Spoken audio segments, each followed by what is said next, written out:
নমস্কার, জ্যোতির্ময় দিবস আলোচনায় ছিলাম শনি বকরি 13ই জুলাই থেকে 18ই নভেম্বর অবধি 139 দিন শনি মীন রাশিতে বকরি অবস্থায় থাকবে।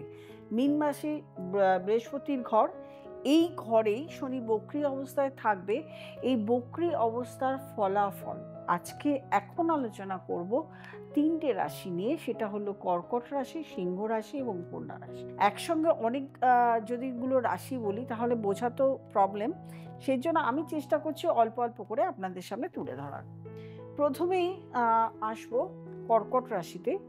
কর্কট রাশি থেকে 9th হাউসে রয়েছে শনি, এখানে শনি বকরি অবস্থায় থাকবে এবং কর্কট রাশি থেকে 12th হাউসে রয়েছে বৃহস্পতি এখন বর্তমানে, এখানে 18ই অক্টোবর অবধি থাকবে।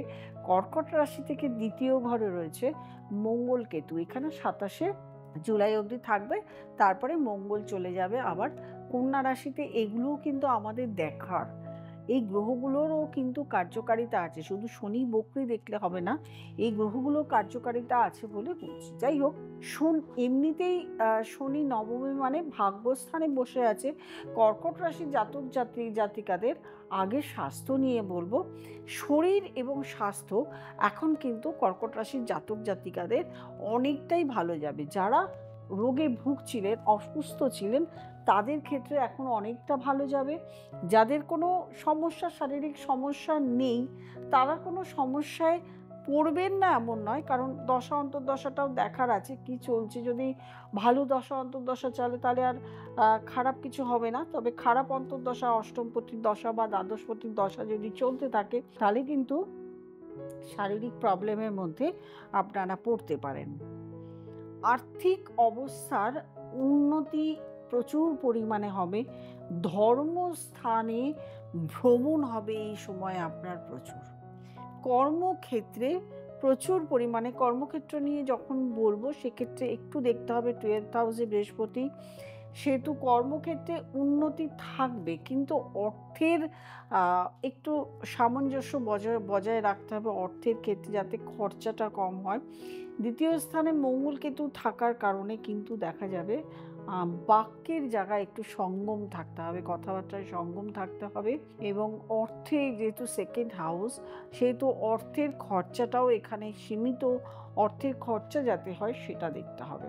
তবে বলবো কর্মের জায়গায় প্রচুর উন্নতি আছে, আয় আছে, সমস্ত কিছু আছে। কর্কট রাশির মোটামুটি এখন শনি বকরির ফলে কর্মক্ষেত্র হবে, তবে ডিলে হবে। বললাম কিছুটা ক্ষেত্রে কর্মক্ষেত্র আপনাকে ভাগ্যস্থানে যেহেতু বকরি হচ্ছে, আপনি যে কর্ম করবেন সে কর্মটা হয়তো হচ্ছে একটু দেরিতে, একটু লেটে হবে। বকরি, মঙ্গল বকরি এবং শনি যখন বকরি হয় তখন কর্মক্ষেত্রে একটু না একটু আপনাদেরকে ডিফিকাল্টিস করে তোলে। সহজ সরল জায়গাটা একটু ডিফিকাল্টিস, মানে আপনার হয়তো সোজা পথে না হয়ে গিয়ে ব্যাকা পথে কাজটি হলো, এবং ব্যাকা পথে যেতে গেলে সেটা সময় লাগে।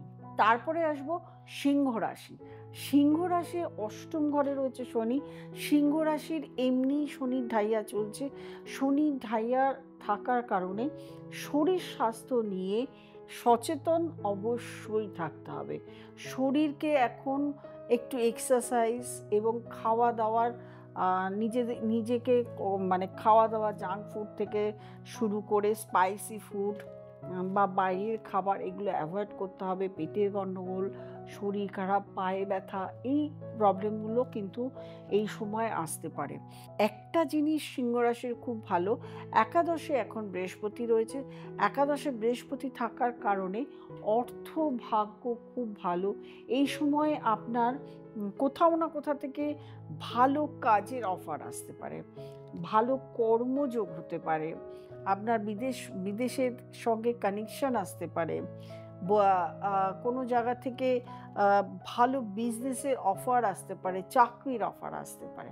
একটা কথা মনে রাখতে হবে, সিংহ রাশিতে কিন্তু এখন কেতু বসে আছে এবং সমসপ্তমে রাহু বসে আছে।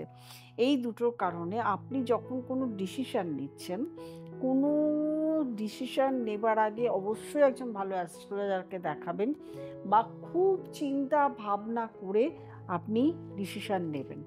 আর এছাড়া ধার বা লোন এই সময় একদম, মানে লোন তো নেবেনই না এই সময়। যদি লোন নেন আপনি প্রবলেমে পড়বেন, এবং যদি কাউকে ধার দিয়েছেন তাহলে সে টাকা ফেরত পাওয়া আপনার পক্ষে খুব ডিফিকাল্টিস হয়ে যাবে।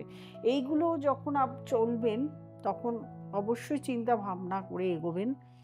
আর বিবাহিত লাইফ বা ম্যারিড লাইফ এই সময় একটু একটু প্রবলেমেটিক ক্রিয়েট হবে, বিবাহিত লাইফও হবে। এবং বিয়ের জায়গা, যদি বিয়ের যোগাযোগ করতে যান, দেখা যাবে যে বিয়ের যোগাযোগও এই সময় হয়তো কেটে যেতে পারে। যদি প্রেম থাকে বা কারোর সঙ্গে ভালো রিলেশন থাকে, সেগুলো কেটে যেতে পারে। এবং কর্মস্থলে প্রচণ্ড মাথা ঠান্ডা রাখতে হবে। তারপরে আসবো কন্যা রাশি। কন্যা রাশির 12th হাউসে কিন্তু মঙ্গল কেতু। কন্যা রাশি থেকে সপ্তমে রয়েছে শনি, সেখানে শনি বক্রী হবে। কন্যা রাশি থেকে 10th হাউসে রয়েছে বৃহস্পতি। এইগুলো কিন্তু দেখার, যেহেতু সপ্তমে শনি রয়েছে, শনি সেখানে বক্রী হবে। সপ্তমে শনি কর্মর, আগে একটু স্বাস্থ্য নিয়ে বলি। শনি যেহেতু 12th হাউসে মঙ্গল কেতু কানেকশন, মঙ্গল চলে আসবে কিছুদিন, 27শে জুলাইয়ের পরে লগ্নে চলে আসবে, সেহেতু শরীর স্বাস্থ্যের দিকে কিন্তু অবশ্যই ধ্যান দিতে হবে। এই সময় স্বাস্থ্যহানি হওয়ার সম্ভাবনা রয়েছে এবং তাতে প্রচুর পরিমাণে অর্থ খরচ হতে পারে।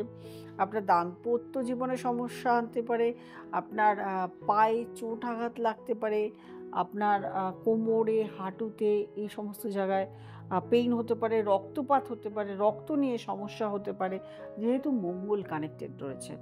শনি সপ্তমে বক্রী হয়েছে। আপনার কর্মে উন্নতি নেই তা নয়, তবে একটা জিনিস যেটা রয়েছে সেটা হচ্ছে কর্মের জায়গায় বাধা বিপত্তি, দেরি, এগুলো কিন্তু আসবে, সমস্যা আসবে, তবে হবে। কর্মের জায়গায় লেট হলেও আপনাকে কর্ম একটু লেট এনে দেয়। বক্রী হলে একটু সমস্ত কাজে দেরি হয়ে যায়। এছাড়া কিন্তু কন্যা রাশির জাতক জাতিকাদের মোটামুটি আর সমস্ত কিছু ভালো আছে। অর্থের জায়গায় উন্নতি আছে, কর্মযোগ রয়েছে, চাকরির জায়গায় যোগ রয়েছে, ভালো চাকরির অফার আসতে পারে। তবে বলবো অর্থ একটু মানে নেবেন, খরচ করে নেবেন, আর কাউকে লোন নেবেন না, কারণ ষষ্ঠে রাহু রয়েছে। এটা কিন্তু ভীষণ একটা মানে রিস্কের জায়গা। রাহু প্রচুর পরিমাণে অর্থ খরচ করিয়ে দেয়, প্রচুর পরিমাণে লোন করিয়ে দেয়।